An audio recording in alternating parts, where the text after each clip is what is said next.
Hello everyone, আসসালামু আলাইকুম। বাড়ি থেকে আসার পর আমার আব্বা মা আমার বাসায় আসছে, আর আসার সময় এই মুরগিটা আমার জন্য নিয়ে আসছে। এখন রান্না করে এটা আমরা সবাই মিলে খাবো। আর এদিকে জিরাটা আমি হালকা করে ভেজে নিচ্ছি, ব্লেন্ডারে গুঁড়া করে নেব। বাড়ি থেকে ব্লেন্ডারটা নিয়ে আসতে বলছিলাম মাকে, কারণ আমার এখানে ব্লেন্ডার বা শিলপাটা কোনোটাই নাই, যার কারণে বাড়ির ব্লেন্ডারটা নিয়ে আসতে বলছি। আর দুপুরে মাংস রান্না করার জন্য আমি এখানে আদা রসুন আর পেঁয়াজ পেস্ট করে নিচ্ছি। এদিকে মুরগি আমি কেটে ধুয়ে নিয়েছি সুন্দর করে। কড়াইতে তেল গরম হয়ে গেলে এখন মশলার পেস্টটা দিয়ে দিব। এটা আমি 2-3 মিনিট সুন্দর করে ভেজে নেব, এটা কাঁচা গন্ধ চলে যাওয়া পর্যন্ত। প্রথম আমি মাংস রান্নার জন্য পেঁয়াজটা পেস্ট করে নিচ্ছি। এর আগে কখনো পেস্ট করে আমি রান্না করিনি। এর মধ্যে একে একে আমি সব মশলা দিয়ে দেব। লবণ, হলুদ, তারপর জিরা, গরম মশলা, এগুলো সবই দিয়ে দেব।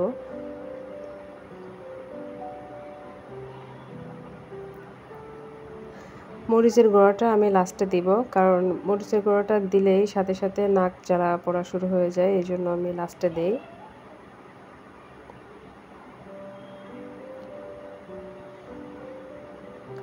হালকা একটু পানি দিয়ে আমি এটা কষায় নিচ্ছি।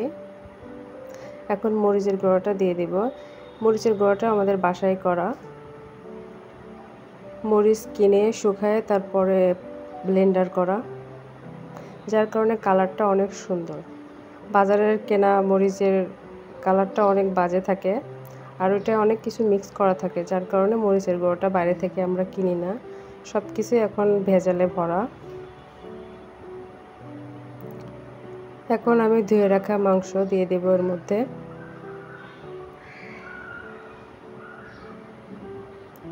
সুন্দর করে কষে নেব মাংসটা।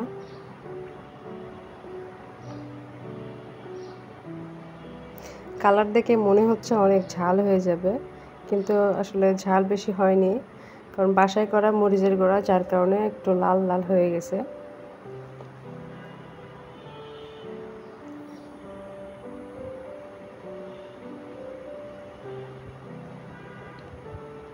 কষানো আমার প্রায় শেষের পথে, কারণ আমি অফ ক্যামেরায় বেশ কিছুক্ষণ কষাই নিয়েছি মাংস। তেল ছেড়ে দিলে তারপরে আমি ঝোল দিয়ে দেব।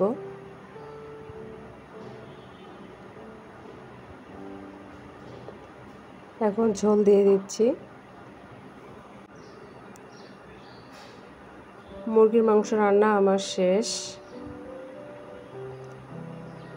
খেতে অনেক ভালোই লাগছিল। মাংস রান্না শেষে আমি আরেকটা রেসিপি করছিলাম, আমডাল। গরমে আমডাল আমার খুবই পছন্দের একটা খাবার।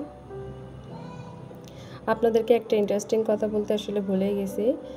আজকের ভিডিওটা আসলে আমার জন্য অনেকটা আনন্দের, কারণ আজকে যে কথাটা বলবো আসলে আপনারা সবাই অবাক হয়ে যাবেন, কারণ ইউটিউব থেকে প্রতিটা চ্যানেলে এখন ডলার ইনকাম হচ্ছে, মনিটাইজেশন ছাড়াই ডলার ইনকাম হচ্ছে। আর আমার চ্যানেলেও ঠিক তেমনই।